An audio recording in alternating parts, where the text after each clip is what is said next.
دیکھیے غلامی کی جب اسلام آیا 3 قسمیں تھیں.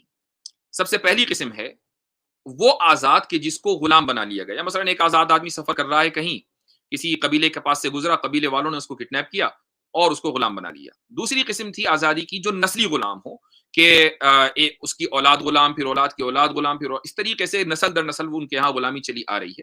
اور تیسری جو تھی وہ ہے وار پریزنرز, یعنی جنگی قیدی.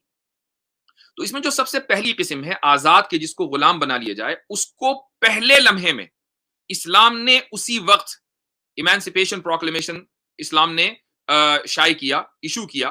یہ حدیث ہے, بخاری کی روایت ہے. حضرت ابو ہریرہ رضی اللہ عنہ فرماتے ہیں کہ رسول اللہ صلی اللہ علیہ وسلم نے فرمایا کہ ثلاثۃ انا خصمہم یوم القیامہ, 3 لوگ ایسے ہوں گے کہ جن کے خلاف میں دعویٰ پیش کروں گا قیامت کے دن. ذرا تصور کیجئے کہ وہ مسلمان کہ جس کے خلاف رسول اللہ صلی اللہ علیہ وسلم اللہ کے دربار میں کھڑے ہو, کیا تصور کر سکتا ہے کوئی مسلمان؟ تو اللہ رسول اللہ فرماتے ہیں میں مدعی ہوں گا قیامت کے دن اس کے خلاف.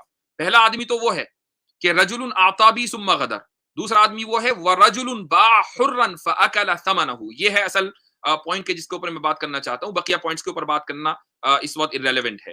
کہ ایک آدمی وہ کہ جس نے ایک آزاد آدمی کو فروخت کر دیا اور اس کی قیمت کھا گیا, یعنی ایک آزاد آدمی کو غلام بنا کر اس نے بیچ دیا, اس کے خلاف قیامت کے دن میں مقدمہ پیش کروں گا اللہ کے دربار میں. تو اس کو فوری طور کے اوپر پابندی لگا دی گئی.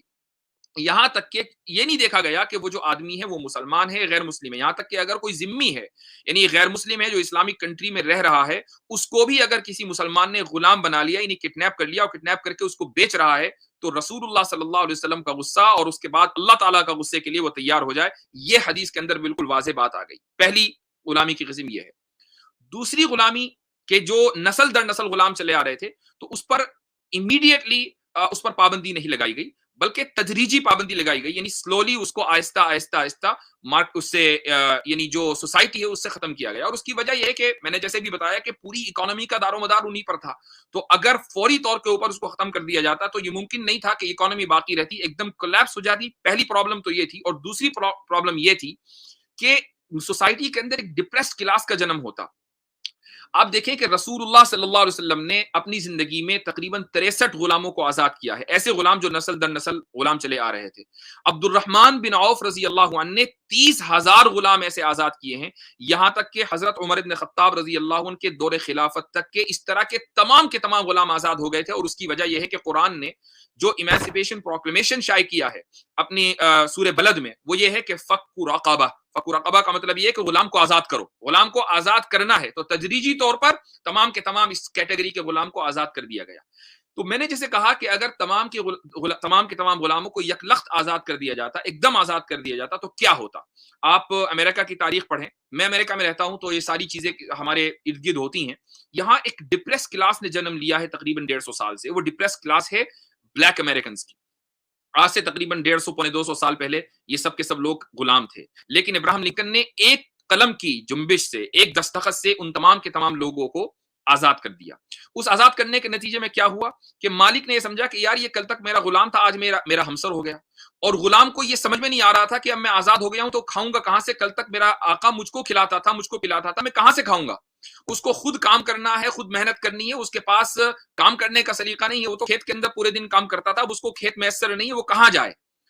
اس کے نتیجے میں یہ ہوا کہ نسل در نسل ایک ڈپریس کلاس نے جنم لیا ہے.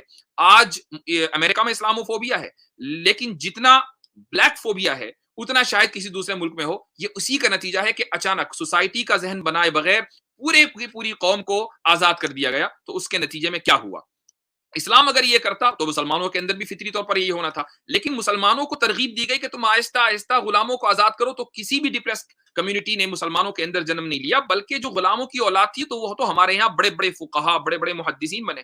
آپ دیکھیں حدیث کی کسی بھی کتاب کو آپ اٹھا لیجئے, اس میں نافع کا نام آئے گا. نافع کون ہے؟ آزاد کردہ غلام ہے. کسی بھی تفسیر کا کتاب اٹھا لیجئے, اس میں اکرمہ کا نام آئے گا. اکرمہ کون ہے؟ اکرمہ آزاد کردہ غلام ہے. تو جو آزاد کردہ غلام ہے ان کا اسٹیٹس یہ ہے کہ ہمارے نزدیک وہ اتنے محترم ہیں کہ ہم ان کا نام لیتے ہیں تو رحمت اللہ علیہ کہتے ہیں, ان کے نام سے پہلے امام لگاتے ہیں. ان کا جو اوریجنل اسٹیٹس تھا وہ ختم ہو گیا.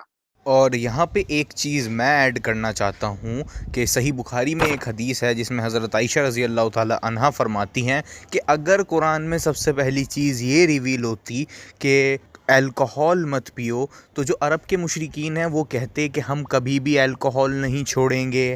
اسی طریقے سے اگر سب سے پہلی چیز یہ نازل ہوتی کہ اللیگل سیکشول انٹرکورس مت کمٹ کرو، تو جو مشرکین ہیں وہ کہتے کہ ہم کبھی بھی یہ چیز نہیں چھوڑیں گے. اسی طریقے سے اگر غلامی کو ایک دم سے ختم کر دیا جاتا، پہلی بار میں اس چیز کو ختم کر دیا جاتا، تو جو مشرکین تھے وہ کبھی بھی اس چیز کے لیے راضی نہ ہوتے. مشرکین جو ہیں وہ ترنت اس کا انکار کر دیتے، کیونکہ وہ لوگ تو یہ سوچتے تھے کہ جو غلام ہوتے ہیں وہ کوئی نیچے درجے کے انسان ہوتے ہیں، ان کو برابر کا سٹیٹس نہیں دیا جا سکتا. تو اسی وجہ سے سلیوری ترنت ختم ہو ہی نہیں سکتی تھی، یہ امپاسبل تھا. اگر میں آج آپ سے پوچھوں کہ ایک دم سے اگر انٹرنیٹ ختم کیا جائے تو کیا یہ پاسبل ہے کہ ایک دم سے انٹرنیٹ ختم ہو جائے گا؟ اور اگر میں کہوں کہ ایک دم سے شراب بین کر دی جائے تو کیا شراب ایک دم سے بین ہو سکتی ہے پوری دنیا میں؟ امپاسبل ہے. اسی طریقے سے اس سمے 1400 سال پہلے سلیوری پر روک نہیں لگائی جا سکتی تھی. یہ چیز کو ہم کو سمجھنا ہوگا کہ اس ٹائم سلیوری کو بین نہیں کیا جا سکتا تھا. تو جو لوگ آپ کے دماغ میں اس طرح کے سوال ڈالتے ہیں کہ اسلام نے سلیوری پہ ترنت روک کیوں نہیں لگائی، تو ان لوگوں کو آپ بتا دیجئے گا کہ آپ لوگوں کے سوال اتنے بچکانے، اتنے چائلڈش، اتنے لیمیٹڈ نالج پر بیسڈ ہیں کہ ان کا کوئی جواب نہیں ہے. ان کا بس یہی جواب ہے کہ یہ نان سینس ہے. جب حضرت عائشہ خود فرما رہی ہیں کہ اگر اسلام کے کچھ نیم سٹارٹنگ میں ہی آ جاتے تو عرب کے لوگ کبھی ان کو مانتے ہی نہ. تو جو دوسری قسم ہے غلامی کی، اس پر تدریجی طور پر پابندی لگائی گئی. اور اس کے بعد آتے ہیں تیسری قسم، یعنی وار پریزنرز.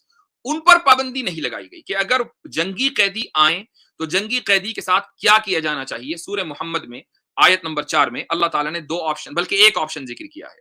وہ آپشن یہ ہے کہ فَإِذَا لَقِيتُمُ الَّذِينَ كَفَرُوا فَضَرْبَ الرِّقَابِ حَتَّى إِذَا أَثْخَنْتُمُوهُمْ فَشُدُّوا الْوَثَاقَ فَإِمَّا مَنًّا بَعْدُ وَإِمَّا فِدَاءً حَتَّى تَضَعَ الْحَرْبُ أَوْزَارَهَا. اس آیت کا ترجمہ یہ ہے کہ جب تم کفار سے جنگ کرو تو گردنیں مارنی ہے. ظاہر ہے کہ آپ بریانی تو کھلائیں گے نہیں، آپ ٹافی نہیں دیں گے، آپ کینڈی نہیں دیں گے. تو بھائی کافی صاحب آ جاؤ، آپ گو کے مجھے مارنے کے لیے آئے لیکن میں آپ کو کینڈی دوں گا، گلاب کا پھول دوں گا، ایسا نہیں ہوگا. بلکہ وہ گردن مارنے آئے تو تم بھی گردن مارو گے. جنگ کا اصول یہی ہے. تو جب تم مار چکو تو اب اگر وہ تمہارے ہاتھ میں لگ جائیں تو ان کو قید کر لو. فشد الوثاق. قید کرنے کے بعد کیا کرنا ہے؟ ایک آپشن اللہ نے ذکر کیا ہے، فَإِمَّا مَنًّا بَعْدُ وَإِمَّا فِدَاءً. احسان کرو یا احسان فری میں کرو یا کمپنسیشن لے کر ان پر احسان کرو یہاں تک یہ جنگ ختم ہو جائے. لیکن جو مسلمانوں کا لیڈر ہے، جس کو ہم امام المسلمین یا امیر المؤمنین کہتے ہیں، جو چیف آف آرمی سٹاف ہے یا جو بھی ہے، اس کو 4 آپشنز دیے ہیں. اور یہ 4 آپشنز حدیثوں سے ہمیں پتہ چلتے ہیں. قرآن نے صرف ایک ہی آپشن ذکر کیا ہے. اس کی وجہ یہ ہے کہ غلامی کو اس قرآن نے اور اسلام نے کبھی پروموٹ کیا ہی نہیں. یہی وجہ ہے کہ قرآن نے اس کو ذکر ہی نہیں کیا کہ ان کو غلام بنا لو. یہ حدیثوں سے ہمیں پتہ چلتا ہے. وہ 4 آپشن کیا ہیں؟ سب سے پہلا آپشن ہے جزیہ.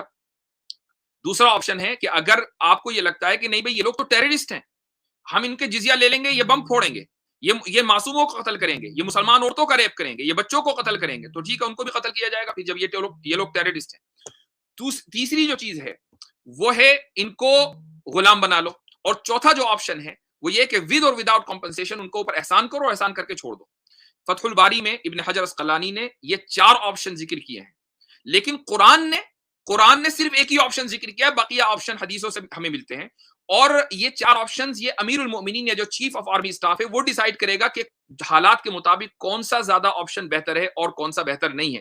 لہٰذا اگر جنگی قیدی آئیں تو ان کا بھی ایک ہی مصرف نہیں ہے کہ ان کو ہم غلامی بنائیں گے، بلکہ ان کے 4 آپشنز ہیں. ان میں سے اگر یہ ضروری سمجھا گیا کہ غلام بنانا ہے تو غلام بنایا جائے گا. اور یہ ضروری کیوں سمجھا جا سکتا ہے؟ یہ اس لیے کہ اگر مسلمانوں کے قیدی مثلا غیر مسلموں کے پاس چلے جائیں اور انہوں نے غلام بنا لیا تو ظاہر ہے کہ مسلمان بھی پھر جو غیر مسلموں کے قیدی مسلمانوں کے پاس ہیں ان کو غلام بنائیں گے. ٹٹ فور ٹیٹ کا اصول چلتا ہے جنگوں میں ایسا نہیں ہوتا کہ آپ تو قتل کریں ہمیں اور ہم آپ کو جو ہے بریانی کھلائیں یا ہم حلیم کھلائیں. ایسا نہیں ہوتا. جو آپ کریں گے وہ ہم کریں گے. یہ جنگ کا اصول ہے.